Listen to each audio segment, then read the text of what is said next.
The average homeowner probably never thought about this turn of events. The natural disasters are making homeownership more and more expensive. Part of the reason is the insurance is getting expensive, and some houses might not even have the insurance available to them. And if you're thinking, oh, that doesn't pertain to me because I live in an area that there are no natural disasters. Well, think again.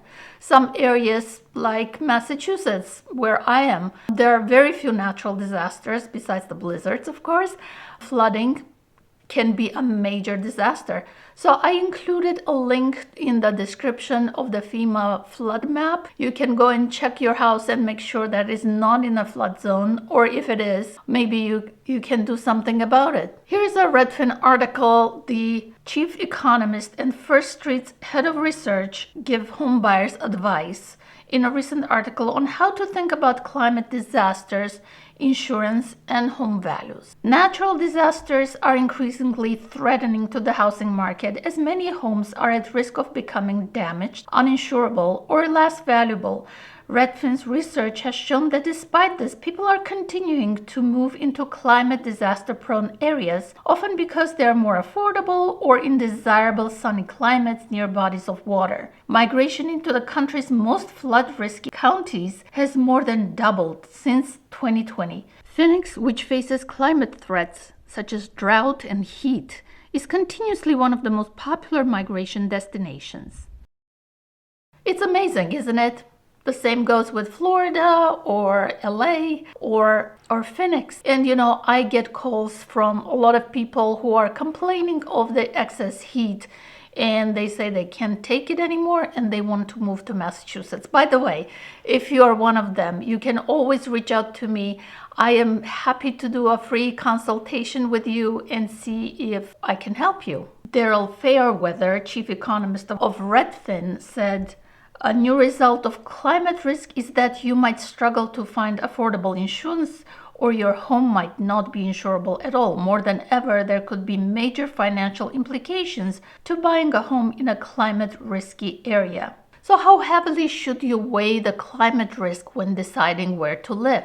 Well, homes are historically unaffordable right now. With high prices and high rates, the U.S. is also in a housing supply crisis and short of millions of homes. So there is little room for hopes for the prices to come down soon. So there are a lot of buyers already stretched and struggling to find a home. And then you add into that the idea of avoiding houses that are in the natural disaster areas, and it becomes extra challenging. Homeowners insurance premiums increased 21% from May 2022 to May 2023, and the jump in Florida was 35%. State Farm is no longer writing policies in California, and other major insurers have pulled out of states facing climate threats. The federal government can't always pick up slack when private insurers leave, and even when a homeowner gets money to pay for damage, there is a cap. So there is a crisis underway in the home insurance market. How do you think it will play out? And what do you think? How will it impact the housing market? I really want to know what you think. Inevitably, this means that insurance premiums will increase, coverage will decrease, and more homes will become uninsurable.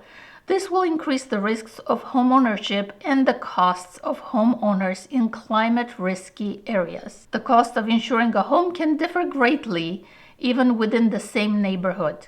Homeowners should also be ready for their premiums to increase in the future, knowing that it may be difficult to predict by how much. That uncertainty makes the cost of homeownership riskier. So you might think, will climate change impact the value of your home? So consider if a home floods consistently in the basement with every rainfall. Of course, the buyers will think twice about making an offer, and eventually whoever makes that decision to buy the home, they will ask for a big discount. If you're a home buyer or a homeowner, you should really think about hardening your house for any climate. There are tons of resources online on how to safeguard your home. And taking those measures now will increase your home's value in the future. So look at the links that I provided in the description and check out the home that you are thinking of buying. Let's talk about the heat. A lot of people think that's not really an issue because you can stay in your air-conditioned room. You can use the car to go to the next area where you're gonna be inside in an enclosed air conditioning area. So extreme heat is not in their mind, is not that dangerous. On the surface, heat risk doesn't seem as destructive as fire or flood. How important is it to consider heat risk when thinking about where to live? As we continue to see increasing temperatures moving into the future, heat is going to become increasingly problematic. It is already the most dangerous of all climate exposures from a mortality perspective, as more people are killed by heat exposure than wildfires, floods, and hurricane winds. It directly impacts our quality of life due to some of the reasons mentioned above, but we are also starting to see extreme heat drive people out of some areas.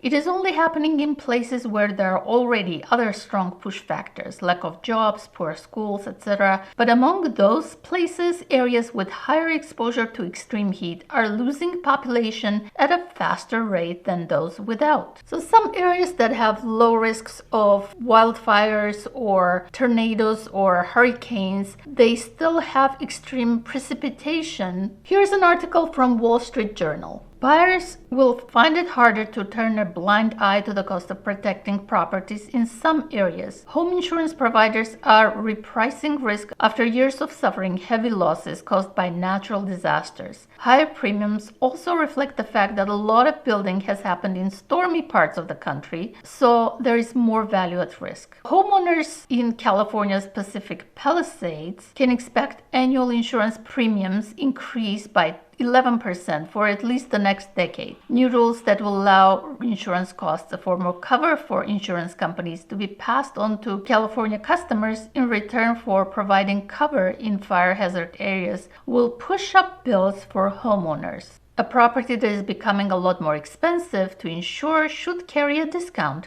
based on a net operating income analysis, an asset valuation tool used by real estate investors. A climate risk modeling company, First Street Foundation, found that a jump in the cost of homeowners insurance from $1,400 to $3,200 a year could theoretically devalue a $296,000 home by 12%. Even though premiums have already risen sharply, regulations in some areas prevent it from going too high to reflect the actual risk. So you need clear data to investigate the natural disaster risk of the home you want to buy. That will ensure that you will not overpay for the house. Now more and more we'll see some websites like Zillow and Redfin and others showcase the climate risk in the listing. Already expensive, homeownership is becoming even less affordable in parts of the country where insurance costs are rising fastest. As that reality sinks in, owners would have more trouble selling up. I want to know what you think. Do you think the insurance premiums will go up to a level that very few people can afford? That's another reason for homeownership to deteriorate in some areas of the country. Watch my video about why some people will decide to never become homeowners in the future.